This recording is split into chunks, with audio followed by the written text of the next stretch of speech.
4 تا وعده غذایی سالم اما به ظاهر رژیمی و کم کالری. خیلی پرکالری هستند. مورد اول کره بادام زمینی.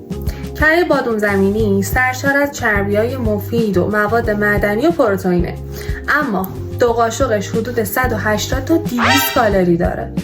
مورد دوم آجیل‌ها و مغزها هستند. گردو، پسته، بادام اینا سرشار از مواد مغذی‌اند و یکی از سالم‌ترین میان وعده‌ها هستند، اما مصرف بی‌رویه‌شون به شدت کالری مصرفی رو بالا میبره. مورد سوم اسموتی‌های آماده هستش که معمولا توی کافه ها سرو میشن و جدا از میوه، عسل و شربت و یه سری افزودنی دارن و گاهی کالریشون برابری میکنه با وعده غذایی اصلیتون. مورد آخر میوه خشک شده هستش، چون که آب اون گرفته شده قند و کالریش تراکم پیدا کرده و معمولا کالری بیشتری نسبت به میوه تازه داره. اگر دوست داشتید سابسکرایب یادتون نره.